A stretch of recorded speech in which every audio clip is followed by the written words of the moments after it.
Welcome to No Hack Snacks, a series of short interviews with experimenters, optimizers, marketers, and product builders from all over the world. In this one, I talked to Marin Radovan, a digital analytics and martech expert with a strong background in e-commerce, product growth, and digital advertising. We talked about consent mode in Google Tag Manager, so you should check this one out.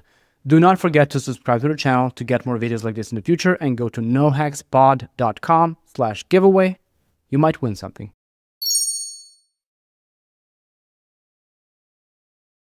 Marin, I have a question for you. When you take over a Google Tag Manager account, what is the first thing you should do?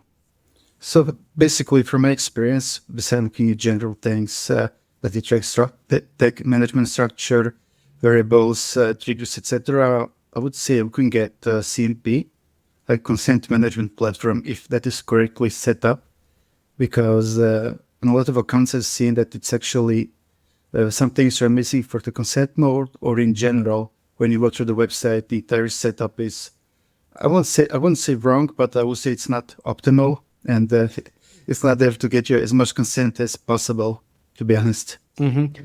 So what do you lose if your CMP solution, if it's not configured properly? What does a business lose if that's not as optimal as it should be? I mean, if first you're risking a lot via legal stuff, let's say if you're in the European Union and GDPR, so if this is not compliant or set up correctly, there's a big risk of getting a fine, as we see from different countries. Local regulatory boards are sending more and more fines. And the second, even if that part is set up, you're still risking not maybe having enough visibility in Google Analytics or Google Ads or any other advertising tool that you're using. So basically, we're losing a valuable data that can be used for optimization or to give you like the more signals, what is working, what is not working, and similar. Right. So when you're losing data, you're not only that you're losing, but you're making decisions on incomplete data, which I think it is super risky, and you don't want to do that because there's sample ratio mismatch possibility. There's all kinds of things that could go wrong. Let's talk about legal. We're talking about GDPR, obviously. This is where it started, at least. This is where in the European Union, I lived in European Union when it was happening. It was the only thing people were talking about in digital. It was in May 2018 or something like that when it started. That whole year up until May and after was like the only thing that mattered was GDPR. I think we're going to get that with European Accessibility Act this year. I hope we are. But you're talking about GDPR when you're saying legal, or are there any other regulations in place? Well, I mean, GDPR, privacy, but you also want to have a website where users actually understand what they give consent to or don't give consent to, where they feel their privacy is actually respected, and that's the most important thing, I would say. Right, and when something is not right in Google Tag Manager in the CMP, like what would those problems be? What are the exact errors that you encounter? So basically, I would say even before we come to the GTM, I would say we have issues on some websites that have like main domain, couple of subdomains. Like each subdomain has separate CMP.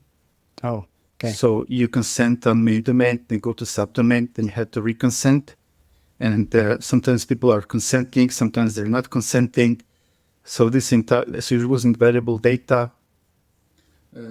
Also, sometimes I notice that CMPs are like very low in the footer of the website. So you can freely browse the website, but there is no contrast in CMP. It basically looks like the rest of the website. So users may not even be aware they actually need to give some choice. This type of things. And right. Also what I noticed, some CMPs require you to provide regular updates to upgrade it, like via their self-service portal. And some companies don't do that for years, or basically operating on a version that hasn't been updated maybe for the past 2 years and similar, unfortunately. And that's illegal, essentially. I wouldn't say it's illegal per se if everything works correctly, but if it's not updated, then you're working basically on an old version of the software. So again, it depends how it integrates with everything else.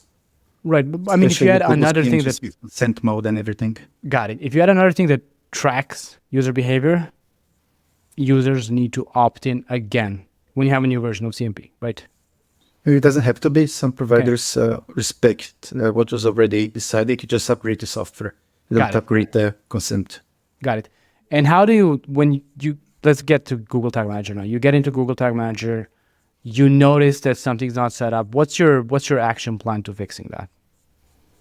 First, I have to identify the stakeholders. Basically, understand who can help me to fix that. Like, is this some agency? Who's the main person that's like internal that I can communicate with? And then basically we outline all the problems and try to map out the solutions, try to map out who is responsible for setting some things up. Or if it's entirely up to Google Tag Manager, then in the person that's supposed to fix this. Right. Of course. When you identify the stakeholders, let's say they say, hey, drop this, it's not important. What's your response? It is important. Like I'm trying to, it's not like I'm going to, this is important to have it. You need to, I don't prepare like PowerPoints, but I'm trying to like provide some context, why it's important, what are the benefits of it, what will the company or the client get from actually implementing that. So it's not just like back and forth. We need that. No, you don't need it. You have to give them some context why it's actually needed. Right, but show them some benefits. You mentioned the client. If the client is the one that benefits from it, then it becomes an easier thing for you to sell to the stakeholders. Like, definitely, yes. It's almost a no-brainer in that case. It's not just, hey, I know this is the right way. You have to listen to me. Like there's actual implications that come out of this. Especially, and if there are like it's a larger company, then multiple people will have different opinions. So basically, you have to show what are they getting from it. If they're going to invest their time into it, right, or money, if they need to hire extra resources like development and similar to implement that. Right. I think it's also worth for you to explain to the audience what's an ideal CMP setup. What does it look like? I come to the website as a user, and of course, it shouldn't be hidden in the footer and invisible from the rest of the website. Sure, but when I click see more details or see what I'm consenting to, what should that information be like? You need to give them a list, like just show them what are they consenting to, give them explanation. What is that? How does that tool work? And if it's Facebook, why is Facebook being used? Don't try to hide anything. Just be reliable. And from my point of view, what worked best for us, basically lock the screen when user visits the website for the first time. Lock the screen, show a giant banner in the middle of the website. Users have to give a choice, but be transparent. Like what are they consenting to, how the data is going to be used. Show who can they ask for more info, like DPO or something similar. That works really well for us. I think when you said lock the screen and show the banner, a lot of conversion optimization people probably fell from their chair because you're stopping the user on their way to making a conversion. Of course, you have to do that. I'm not questioning if that's the right or wrong thing to do, but it goes against all the traditional. 10 years ago, the internet was a different place basically, and you could do whatever you wanted on your website. But thank God we have these laws. I mean, so you have to, again, it's like the benefit. You have to weigh in what's more important to you. Like, maybe if you're happy maybe with having 40% of the data in Google Analytics, that's perfectly fine. It's a easy decision in the end of the day. That's a good point as well.